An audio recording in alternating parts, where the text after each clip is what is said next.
Dasar sesat, HP itu buatan orang kafir. Bid'ah, haram. Benar, sebagian ulama menyebutkan ada istilah bid'ah hasanah, terutama ulama Syafi'iyah. Menyebut ada bid'ah yang mamduha, bid'ah yang terpuji.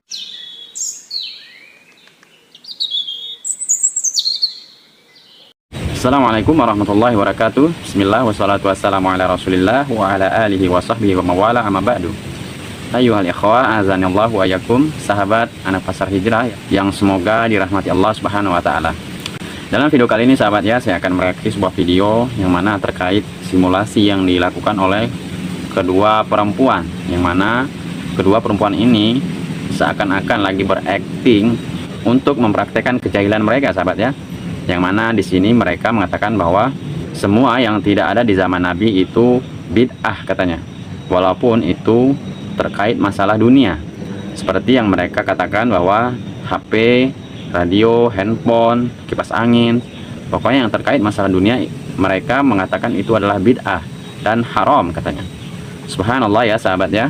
Padahal bid'ah yang dimaksud oleh Rasulullah SAW di sini yaitu bid'ah dalam urusan agama. Sebagaimana dalam sabda Rasulullah SAW, man amala amila laisa alaihi amruna fahuwa raddun. Barang siapa yang mengamalkan suatu ibadah yang tidak ada contohnya dari kami, maka amalan tersebut tertolak. Jadi di sini Rasulullah SAW mengatakan bahwa dalam bentuk ibadah, bukan masalah dunia tentunya. Karena Rasulullah SAW diutus oleh Allah Subhanahu Wa Taala untuk menyempurnakan ibadah tentunya. Rasulullah SAW tidak ada urusan dengan dunia yang sementara ini sahabatnya. Coba kita simak saja sahabatnya bagaimana simulasi yang dilakukan kedua perempuan ini, yang mana mereka mengatakan bahwa HP, TV, radio, segala macam itu bid'ah dan haram. Permisi Ustazah, boleh nggak aku hidupkan musik? Apakah ada radio di zaman Nabi? Nggak ada Ustazah. Haram. Bid'ah, tak boleh. Boleh saya hidupkan AC nggak Ustazah? Soalnya cuacanya panas nih Ustazah. Apakah ada AC di zaman Nabi? Nggak ada Ustazah. Bid'ah, haram. Matikan.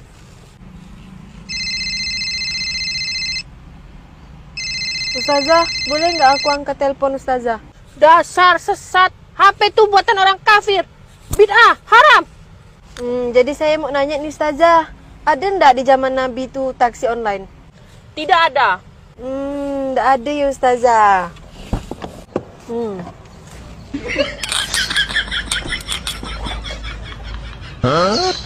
Tak ada kan? Taksi zaman Nabi kan? Pakai unta sana. Pakai unta sana. Pakai unta. Sana pakai unta. Ini parah nih. Menyangkut terkait bid'ah hasanah sahabatnya, memang bid'ah hasanah itu memang ada sebetulnya, seperti yang diucapkan oleh Imam Syafi'i dan Imam Nawawi. Sebagaimana Imam Syafi'i membagi bid'ah itu menjadi 5. Tapi sahabatnya yang dimaksud ulama bid'ah hasanah ini yaitu bid'ah dalam urusan dunia atau sarana, bukan masalah ibadah. Karena yang dimaksud bid'ah hasanah oleh Imam Syafi'i tersebut yaitu seperti pondok pesantren atau membukukan Al-Quran dan sarana-sarana dunia tentunya, seperti mikrofon, HP, tripod, ataupun yang saya pakai ini ya sahabat ya, itu earphone. Ya, inilah yang disebut bid'ah hasanah, karena ini bermanfaat sahabat ya. Sebagaimana yang dijelaskan oleh Ustadz Dr. Firanda dalam video berikut ini, bagaimana Ustadz Firanda menjelaskan tentang apa yang dimaksud Imam Syafi'i dalam bid'ah hasanah ini. Kita simak videonya. Apakah ada bid'ah yang baik? Benar, sebagian ulama menyebutkan ada istilah bid'ah hasanah, terutama ulama Syafi'iyah menyebut ada bid'ah yang mamduha, bid'ah yang terpuji. Ini seperti perkataan Imam Nawawi, perkataan Al-Iz bin Abdissalam ya, kemudian Suyuti dan yang lainnya ya. Tetapi kebanyakan yang mereka maksudkan dengan bid'ah hasanah adalah bukan yang berkaitan dengan ritual, tetapi berkaitan dengan sarana. Makanya Al-Iz bin Abdissalam ya, dalam kitabnya Qawaidul Ahkam fi Masalihil Anam, tatkala dia membagi bid'ah menjadi 5, dan ini diikuti oleh Nawawi rahimahullahu taala, maka disebutkan bid'ah ada 5. Ada bid'ah wajib, ada bid'ah sunnah, ada bid'ah mubah, ada bid'ah makruh, ada bid'ah yang haram. Tatkala Anda baca pada bid'ah yang wajib dan bid'ah yang sunnah, ternyata yang dia contohkan bukan masalah ritual, tetapi perkara yang merupakan sarana. Contoh dia sebutkan masalah buat jembatan, ya, jembatan ya baik, Contohnya masalah buat pondok. Pondok ini berkaitan dengan masalah agama. Di zaman Nabi tidak ada pondok, ya. Tetapi ini berkaitan dengan apa? Sarana. Contoh masalah ilmu hadis jarh wa ta'dil. Di zaman Nabi tidak perlu ilmu jarh wa ta'dil, ilmu mengkritiki para perawi. Namun di zaman setelahnya ada ilmu namanya al-jarh wa ta'dil. Si rawi ini pendusta, si rawi ini jujur, si rawi ini kurang hafalannya, si rawi ini ngaco, si rawi ini banyak salahnya. Itu namanya ilmu jarh wa ta'dil, dibuat oleh para ulama agar bisa memurnikan hadis, memisahkan hadis yang sahih dan hadis yang dhaif. Di zaman Nabi tidak perlu karena para sahabat dengar langsung dari Nabi, hadis semuanya sahih. Tapi belakangan ada ilmu ini ilmu agama. Makanya dimasukkan dalam bid'ah yang baik. Tapi bukan ritual. Contoh lagi ilmu nahwu dan sharaf. Di zaman Nabi tidak perlu ilmu nahwu dan sharaf. Kenapa? Karena para sahabat semua pakar bahasa.